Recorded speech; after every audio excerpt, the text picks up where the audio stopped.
Antes de mais nada, a gente falou muito hoje sobre legado, sobre a importância das pessoas, né? No final das contas, esse mercado é formado por pessoas. Então, antes da gente abrir os nossos debates, eu queria pedir uma salva de palmas em homenagem especial ao legado do Vinícius Alzamora, cofundador da Tom Comunicação.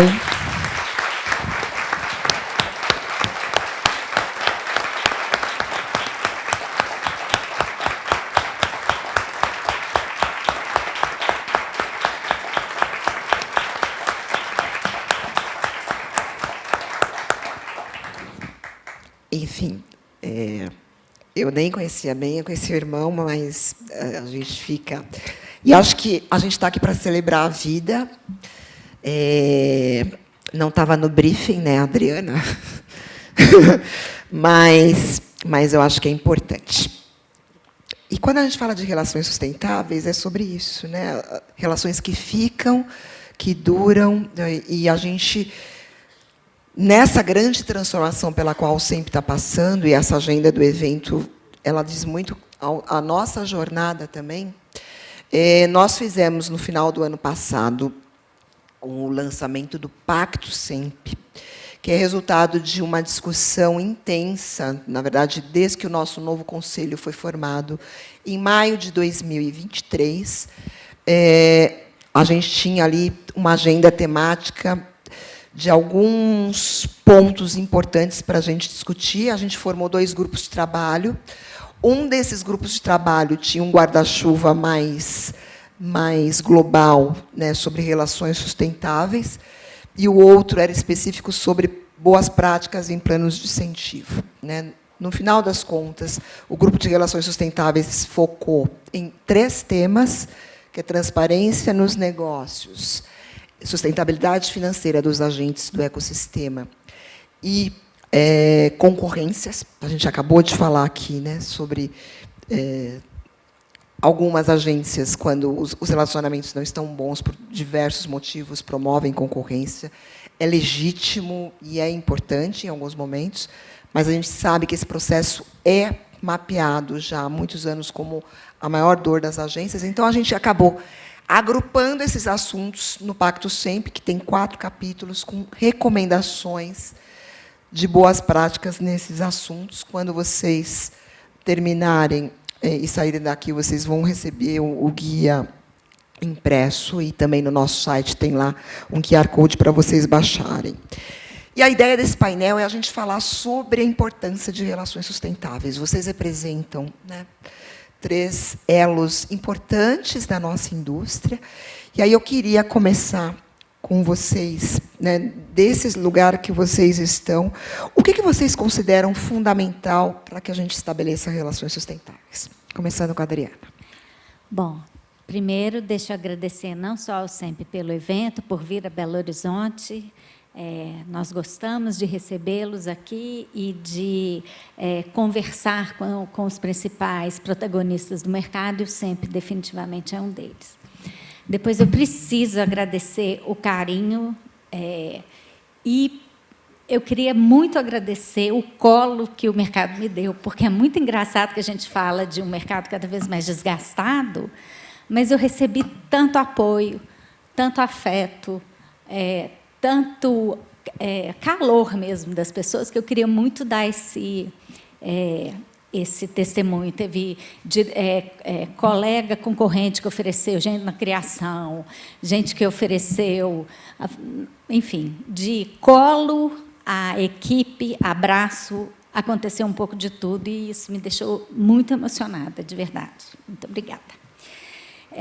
Vamos lá para o tema. Eu acho que no coração de relações sustentáveis está uma coisa que várias pessoas aqui no palco já falaram, que é a confiança. Mas como que nós vamos reconstruir a confiança entre agências, anunciantes e veículos? Na minha opinião, a gente só reconstrói, refaz esse laço com preparo. Preparo de cada um naquilo que é a sua responsabilidade, seu papel. as agências têm que ter nos seus quadros, nos seus times, pessoas cada vez mais preparadas para entender o negócio do cliente, para transformar o desafio do cliente em ideia boa, execuível, responsável, consequente. Os clientes têm que ter cada vez mais preparo para entender a sua estratégia e dar bons briefings de comunicação, não briefings de passe de mágica ou de negócio, coisas que estão além da capacidade da agência. O briefing para as agências é um briefing de comunicação, de um desafio que a comunicação é capaz de endereçar. Do contrário, a gente está colocando o rumo do time criativo numa direção que ela não é capaz de dar boas respostas. E também preparo para defender essas ideias, uma vez bem brifado, defender essas ideias para os seus pares para garantir uma aprovação. Isso requer preparo, e é o preparo que dá coragem para bancar ideias criativas, inovadoras, assustadoras, que, como diz a Rafaela, implicam em risco, sim. E, do lado do veículo, preparo para entender o que é o resultado que o cliente precisa, o que aquela campanha precisa fazer, e também de entender até onde a premência pelo resultado para o veículo não significa pôr em xeque o resultado da campanha, porque é isso que é uma relação de longo prazo, né? Ser capaz de eventualmente abrir mão de um ganho imediato em prol da longevidade do cliente, do negócio do cliente e da relação dela com a agência. Por hora é isso. Muito bom. Bruna, eu vou deixar o Cláudio por último. O seu ponto de vista, você já foi agência, hoje você está em cliente, enfim. Primeiro, obrigada pelo convite, um prazer estar aqui. Obrigada a todo mundo que está com fome, né? Porque a gente está num horário assim desfavorável. Bom, como a Regina falou, eu já fui cliente, né? Fui agência durante 15 anos, estou como cliente durante 10, e é legal ver os dois lados, né, da mesa. E eu entendo que, partindo de uma coisa que a gente não tem nem que discutir, que é a ética, né? Então, assim, essas relações se sustentam, porque a gente tem uma coisa que não tem discussão, que é a ética, que é respeitar o lugar de cada um, entender o lugar de cada um. Eu entendo a capacitação também como uma questão primordial, se a gente não tiver do lado dos três lados, pessoas capacitadas, e capacitação não tem a ver com idade, né? Porque a gente fala muito aqui, a gente está num momento da comunicação que tem várias gerações, que bom, né? Várias gerações sentadas na mesma mesa. Eu entendo que tem o ponto da confiança para o compartilhamento de estratégia. Então, quando a gente tem pessoas capacitadas, né, agindo de forma ética, e que a gente pode compartilhar a estratégia, eu posso contar o que a gente vai, né, qual é o plano do banco, o que a gente está fazendo, como é que a gente está enxergando o banco nos próximos 5 anos, eu entendo que todos os pontos conseguem contribuir para que a gente tenha, de fato, uma entrega que faça sentido. Assim. Então, ética, capacitação, e eu vou colocar aqui o ponto do compartilhamento de estratégia, que está muito ligado com o tema da confiança. Muito bom. Cláudio? Bom, primeiro, muito bom dia, boa tarde. Eu estou muito feliz, fazia tempo que eu não vinha no mercado. Eu comentei hoje de manhã, acho que falei para a Bruna, que eu acho que a única região que eu não tive o prazer de trabalhar profissionalmente é essa daqui. É o estado de Minas Gerais, é a cidade de Belo Horizonte. Então, já fica o meu recado, aceito convites. Tá? É muito importante a gente estar nesse painel discutindo esses assuntos, porque a Globo trabalha com responsabilidade e sempre cuidando da força desse tripé, que a Adriana chamou elegantemente de elos, que eu acho que é também, né? Mas desse tripé há muitos anos. Nós somos signatários do SEMP, do CONAR, sempre tivemos próximos da BAP e da ABA, porque nós sempre acreditamos que esse mercado ele é feito dessas forças. E por que é assim? Porque nós somos de uma indústria interdependente. Nós, quando fazemos uma comercialização intermediada por uma agência de propaganda para um anunciante, e eu estou falando em nome de todos os veículos, ela só se concretiza a hora que a campanha publicitária é exibida. Seja na tela do out of home, seja na tela da televisão, seja nas telas digitais, dos smartphones, ou seja, eu não consigo fazer a minha parte sem que esses dois atores, eu como veículos, estejam alinhados. Partindo desse pressuposto, nenhuma dessas partes do mercado publicitário consegue caminhar sozinho. Eu também acho que ética é importante, acho que capacitação é muito importante, mas não é piegas a gente falar que nós evoluímos, que não dá mais para cada um cuidar da sua lojinha e ter os seus objetivos de venda ou seus objetivos de comprar com ROI melhor ou com seus objetivos da gente emplacar aquela ideia criativa maravilhosa. O que nós temos que fazer é trabalhar juntos. Isso é uma mudança e um exercício real de mentalidade. E o mundo de hoje tem exigido mais da gente. Ele é um mundo onde a atenção é mais fragmentada, ele é um mundo que... ontem eu estava escutando alguma coisa, vi a Márcia Esteves falando o seguinte: hoje é muito mais complexo, gente. Antes a gente, com 5, 6 movimentos, a gente resolvia a vida. Hoje não é mais assim. Hoje a gente tem que pensar em tudo. E, para piorar, por mais que todas as campanhas dos nossos parceiros anunciantes e suas agências sejam testadas antes de ir ao ar, quando ela vai ao ar, a gente recebe as novidades do consumidor. O consumidor é diferente.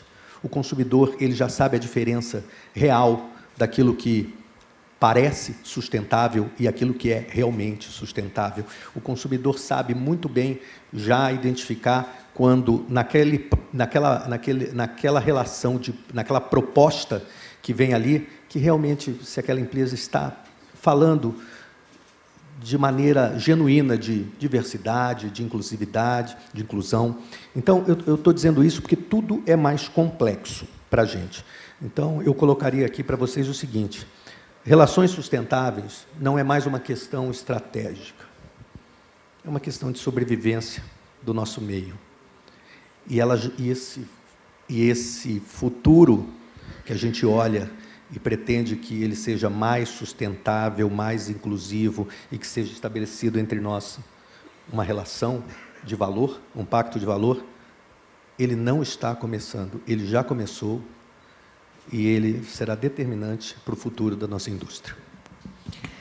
E eu acho que é isso que está por trás também da força da publicidade brasileira, né? São relações fortes, sólidas, marcas e empresas muito bem constituídas, e pioneirismo em algumas coisas, como, por exemplo, na autorregulação, né?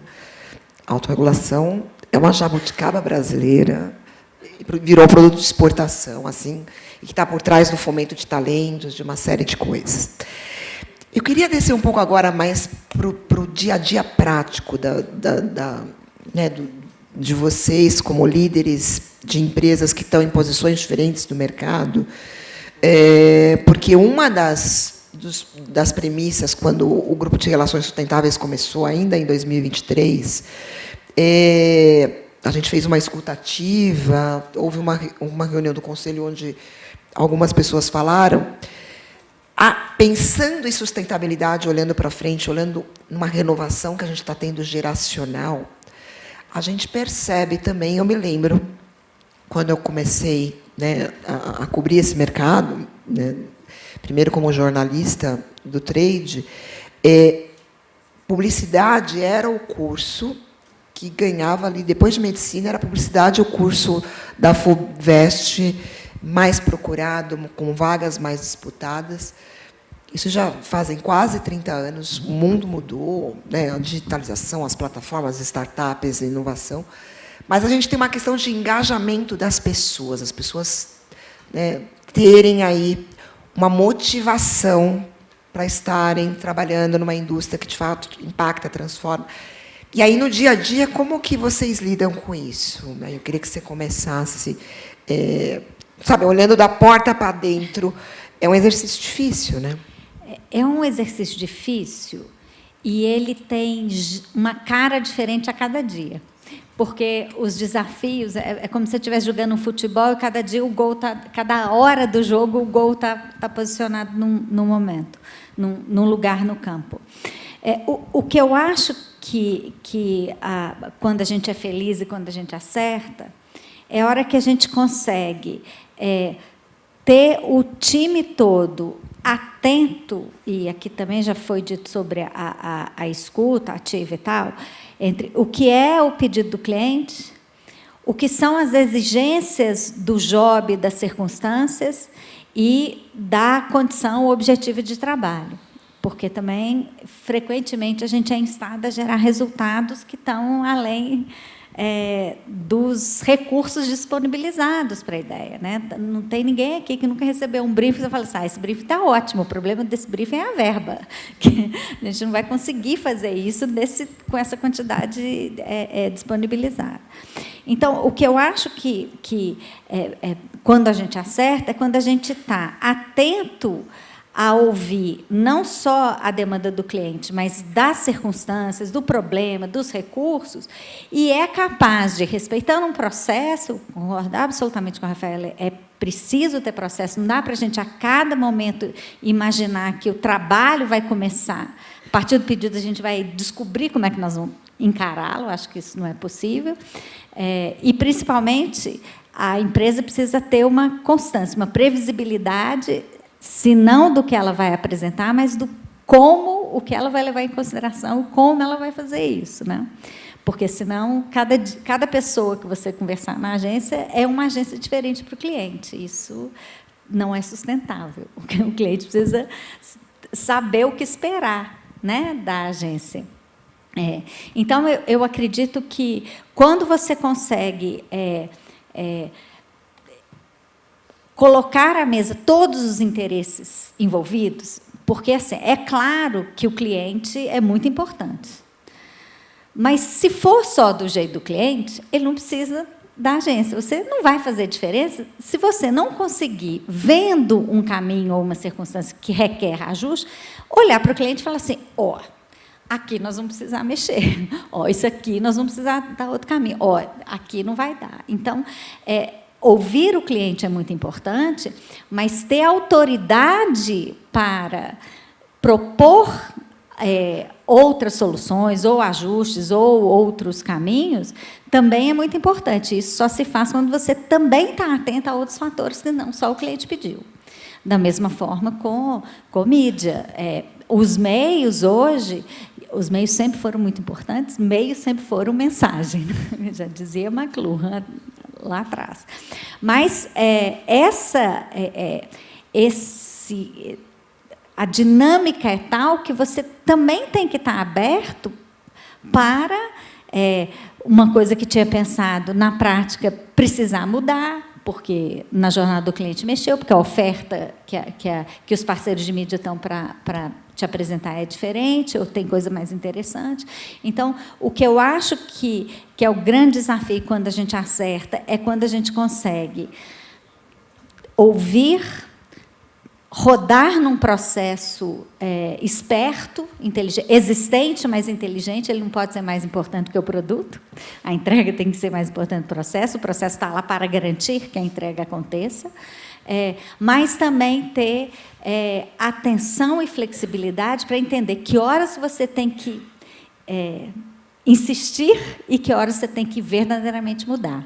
Porque também não dá para qualquer obstáculo a uma boa ideia, você falar, tudo bem, vou fazer outra. Espera aí, vamos lá. É o caso mesmo ou não? Né? Então, acho que é isso que torna o negócio tão complexo, e talvez seja isso que ainda atraia tantos talentos para a nossa atividade, porque ela exige técnica, ela tem um componente artístico grande, mas ela é um jogo que requer muita concentração e está muito presente. E uma atividade que te coloca presente, que cada dia é de um jeito, é muito atraente, é muito excitante. Eu acho que é isso que faz as pessoas ainda quererem ser publicitário na vida. Interessante. No teu caso, Bruna, como que você lida com esse desafio internamente, no relacionamento com seus parceiros, que você tem vários parceiros na área de comunicação, né? Exato. O banco, só fazendo um pequeno parênteses, porque assim, nem todo banco é igual, né? A gente está falando de um banco de 82 anos, mineiro, que está expandindo, ao contrário dos bancos que estão fechando, que não é digital, que é do jeito que o cliente quer, e às vezes o cliente quer digital, e às vezes o cliente quer físico, quer presencial, ele quer ir lá pegar o dinheiro dele, ou ele quer contratar conversando com o gerente. Então, a gente está falando de um público que é um público muito específico, que tem necessidades específicas, comportamento de consumo bem específico. E hoje eu tenho 2 agências, além de ter uma equipe de comunicação dentro do banco, eu tenho 2 agências, e o que a gente entende é que colocar as agências na mesma mesa e compartilhar com elas os nossos desafios é o que tem feito diferença para a gente.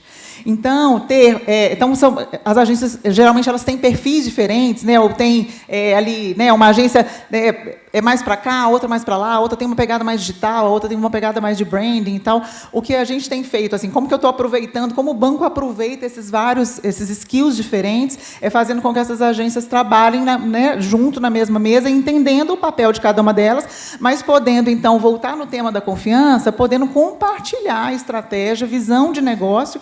E eu concordo quando a Adriana fala que a comunicação não tem que resolver um problema de negócio, mas se ela é vista como uma ferramenta de alavancagem do negócio, ela faz total diferença. E aí esse compartilhamento fica ainda mais importante, né? Assim, a gente tem, nas 2 agências, a gente tem um tema muito interessante, que é a diferença de gerações mesmo, né? Então, eu sei que tem alguns deles aqui que são boas referências para o nosso público 50+, porque eles são 50+, né? Level está por aí, podendo representar. E a turma, que é a Kind, que é uma agência que nos atende, e a Uhuru tem uma turma também que é 50+, não sei se o Dani está por aí, o Bruno, mas tem uma turma muito jovem também, que sempre traz também uns insights bem diferentes para a gente. Então, na visão do banco, como cliente, o que eu vejo é essa questão, essa possibilidade da gente abrir, compartilhar e poder usar dos conhecimentos aí dos publicitários. Eu não sou publicitária, sou formada em relações públicas, caí aí de paraquedas na publicidade, então me sinto uma. Mas usar o conhecimento aí da publicidade para nos ajudar na alavancagem de negócio mesmo. Então, não resolvendo um problema de negócio, mas vendo como uma ferramenta de alavancagem. Perfeito. Você, Cláudio? Eu estava conversando há pouco, no café, encontrei o Cláudio Bianchini, estava me lembrando que, na verdade foi ele que me lembrou, que ele foi trainee de 1991 e eu trainee na Globo de 1992. Para as pessoas que me perguntam até hoje como é ficar numa empresa por mais de 30 anos, a resposta que eu digo é não sei. Porque essa empresa que eu trabalho, para o bem dela, para a saúde dela e pela visão dos seus acionistas, ela mudou muito nesses 30 anos. Eu entrei nessa empresa para vender publicidade em TV aberta. Alguns anos mais tarde, outros entraram nessa empresa, lá na Globosat, para vender publicidade em TV fechada. Esse caminho foi se expandindo e depois nós lançamos a Globo.com, com os nossos portais, e lançamos o Globoplay. Mais recentemente, está aqui também, os meus novos colegas da Eletromídia, nós fizemos aquisições e hoje a gente tem um ecossistema mais amplo. Eu hoje estou como diretor de produtos. Passei grande parte da minha vida falando com agências e clientes. Eu fiz uma carreira de executivo, onde, acho que até o ano de 2017, eu era diretor comercial da Globo. Por que eu vim para dentro da Globo? Primeiro, por paixão, segundo, para continuar aprendendo, e porque eu vi um movimento grande no mercado, Adriana, que era, a gente estava deixando de vender produto. A gente passou a vender soluções. Por mais que no nome que designa a minha função está lá como diretor de produtos publicitários, o que define o que a gente faz hoje na Globo é alinhar os conteúdos primeiro. Cada conteúdo já tem que nascer com uma narrativa que passe por todas as janelas, porque é assim que a gente tem que acompanhar a jornada do consumidor. Eu não me lembro de ter produtos hoje só de TV aberta, só de TV fechada, só de digital. As demandas que vêm hoje do mercado necessitam que todas as plataformas, ou a maior parte delas, estejam envolvidas, não porque nós queremos, não porque nós gostamos ou porque precisamos vender mais, é porque o nosso consumidor hoje tem uma jornada diferente. Ele assiste o futebol com o celular na mão, conversando com os amigos por WhatsApp do time dele, e ele acompanha pelo GE a rodada, porque o brasileiro não só torce para o time, mas ele torce contra os outros times. Nós somos assim. Então, eu, por exemplo, sou torcedor do Internacional. O Internacional perde, eu corro para ver se o Grêmio perdeu. Se perdeu, eu estou feliz. Menos mal. E aqui deve acontecer isso muito, né? Pela polarização de Cruzeiro e Atlético. Em São Paulo acontece demais. Mas eu estou dizendo isso para vocês porque é complexo a gente oferecer soluções, a gente tem que escutar muito. Para que as melhores soluções voltem para as agências e os clientes, isso que essas duas executivas falaram tem que ser levado muito a sério. A gente tem que colocar na mesa tudo de forma muito transparente. A gente tem que estar com a escuta muito ativa, porque todos têm condições de contribuir. Eu hoje trabalho com pessoas da minha idade, eu sou 50 a mais. Eu estou quase 60 a menos, mas eu sou 50 a mais. Eu escutei isso aí, sub-60, eu gostei disso, vou usar. Mas é importante porque mudou também a indústria, né, Regina? Nós temos vários perfis diferentes de idade e de colaboradores. Isso é muito rico. A intergeracionalidade. Exatamente. Então, um dia desse me perguntaram o seguinte: o vendedor virou consultor? Eu falei, sim. Então a gente não vende mais? Não, a gente vende.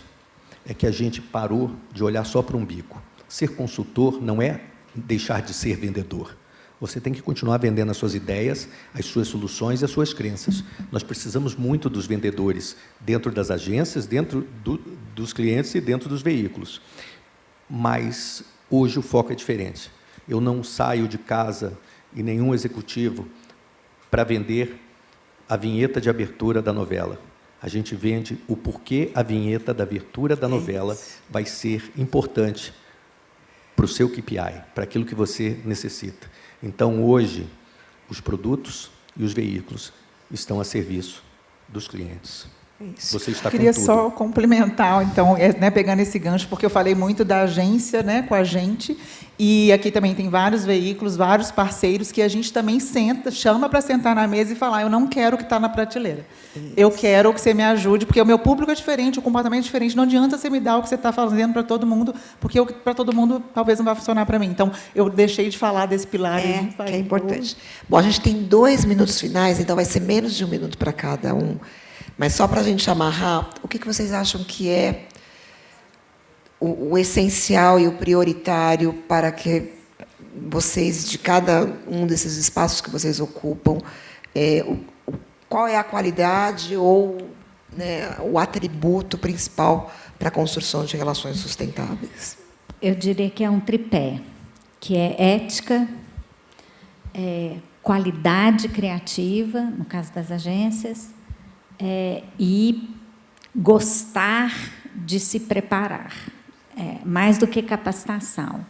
Preparar quer dizer estar pronto para aprender, desaprender e reaprender. Perfeito. Cláudio. O mercado publicitário ele é muito parecido com o agronegócio. Ele deixou de ser um segmento ou uma indústria. Tanto é verdade que nós temos hoje no mercado publicitário pessoas de outras formações. TV Globo hoje, lá dentro da área de negócios, de publicidade, você tem administradores, economistas, engenheiros, designers, psicólogos.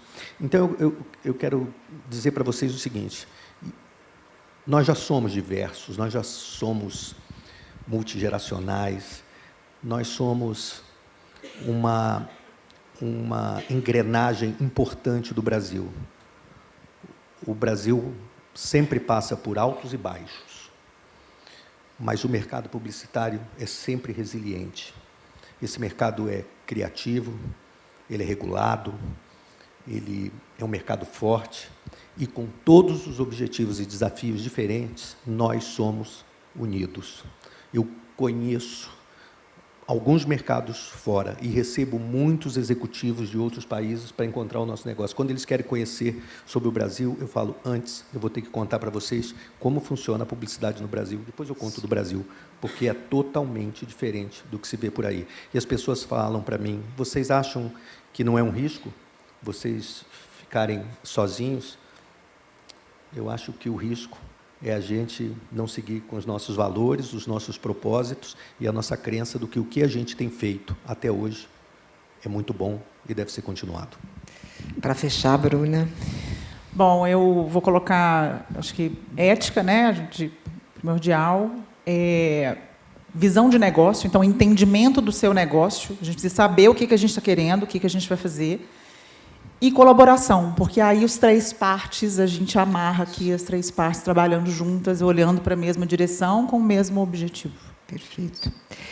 Eu acho que essa palavra, pegando esse gancho da colaboração e compartilhamento que você já tinha trazido, eu acho que antes houve interdependência também, né? Acho que é fundamental. E a gente é uma indústria do coletivo, né? Embora a gente tenha pessoas que se destacam, tem os talentos, tem os egos, e acho que a vaidade é do ser humano e é importante, mas eu acho que esta noção do coletivo é fundamental. Muito obrigada. Eu agradeço imensamente, estou muito feliz